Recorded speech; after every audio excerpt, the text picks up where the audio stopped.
पुराने ज़माने में होता था नाजायज़ बच्चे पैदा करना, अब वो नाजायज़ बच्चे तब्दील होके नाजायज़ MNA बन गए।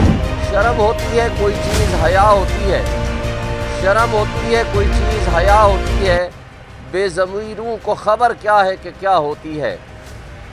हम पे हारे हुए लोगों को मुसल्लत करना, हम पे हारे हुए लोगों को मुसल्लत करना, इंतहा और बता जुल्म की क्या होती है। वो तब्दील करके इन्होंने फ़ैसला दे दिया, कमाल की बात है।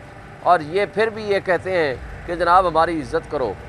और इनकी ज़ेर सरपरस्ती जिन रिटर्निंग ऑफिसर्स ने और हमारी मुल्क की एस्टेब्लिशमेंट ने जो नाजायज़ MNAs पैदा किए हैं, पुराने ज़माने में होता था नाजायज़ बच्चे पैदा करना, अब वो नाजायज़ बच्चे तब्दील होके नाजायज़ MNA बन गए हैं। और उसको पैदा करने वाले कौन हैं? हमारे मुल्क की एस्टेब्लिशमेंट। और उसको पालने वाले कौन हैं?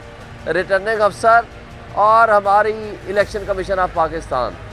वो नाजायज़ बच्चे या नाजायज़ MNAs वो अपने आप को नाजायज़ मानते हुए भी इस ढिठाई के साथ, इस बेशर्मी के साथ नेशनल असम्बली में या सूबाई असम्बलियों में बैठे हुए नज़र आते हैं कि जिनके बारे में आजकल सोशल मीडिया पे बड़ी धूम है। चंद अशार मैं पढ़ना चाहूँगा।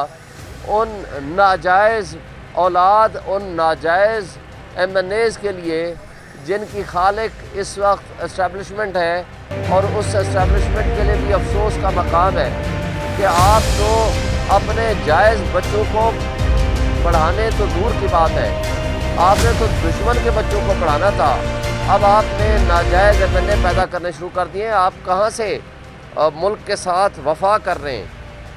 मैं चंद अशार पढ़ना चाहूँगा। शर्म होती है कोई चीज़, हया होती है, शर्म होती है कोई चीज़, हया होती है, बेज़मीरों को ख़बर क्या है कि क्या होती है। हम पे हारे हुए लोगों को मुसल्लत करना, हम पे हारे हुए लोगों को मुसल्लत करना, इंतहा और बता जुल्म की क्या होती है।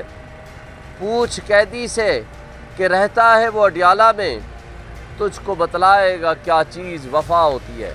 बल्कि पिछले दिनों एक इरशाद भट्टी ने अच्छा एक शेर पढ़ा था, हमारे दोस्त जर्नलिस्ट ने, मैं वो दोबारा पढ़ना चाहूँगा। ताज़ा ईजाद हुई है मेरी बस्ती में ये रस्म, ताज़ा ईजाद हुई है मेरी बस्ती में ये रस्म, फ़तह का जश्न मना लेते हुए हारे हुए लोग। मैं अब आपसे इस सवाल के बाद कि क्या वो जो मईशत के बारे में कठपुतली और नाजायज़ वज़ीर आज़म शहबाज शरीफ जो अपने आप को अपोजिशन लीडर कहता था तकरीर के दरमियान में, एक्चुअली सच कभी निकल ही जाता है। वो कहता है कि मईशत बहुत ख़राब है, हमने उसको बड़ा संभालना है। और नवाज शरीफ साहब भी उसके साथ जो मुंह बसोर के बैठे हुए थे। आपने वो देखा है कि वो जब तोता उड़ा रहे थे, नहीं वो कबूतर उड़ा रहे थे, लेकिन जब यहाँ बैठे हैं तो तोते कैसे उड़े हुए थे, उनकी शक्लों का फ़र्क आप सिर्फ देख लेना। आप पहले वाली शक्ल और दूसरे वाली शक्ल आपको सच पता चल जाएगा कि ये हारे हुए हैं या जीते हुए हैं, ये नाजायज़ हैं या जायज़ हैं, ये आपको ख़ुद पता चल जाएगा। मैं उनसे एक सवाल करता हूँ। दो ख़ानदान जिसमें नवाज शरीफ का ख़ानदान इंक्लूडिंग इसहाक़, वो भी रिश्तेदार हैं, उनके समधी हैं, वो अपने दुबई के और एबनफील्ड अपार्टमेंट के और सारी प्रॉपर्टी और इन्वेस्टमेंट, और जरदारी साहब अपनी सारी प्रॉपर्टी, इन्वेस्टमेंट, स्विट्ज़रलैंड, सिरे माल सब कुछ पाकिस्तान में ले आए, सब कुछ। ये खाने काबे में उठा के कसम उठाएं तब भी एतबार करना तो इन पे मुश्किल है, क्योंकि मरियम नवाज़ जो डाकू रानी कहती थी पाकिस्तान क्या, पाकिस्तान के बाहर क्या, पाकिस्तान में मेरी कोई जायदाद नहीं है।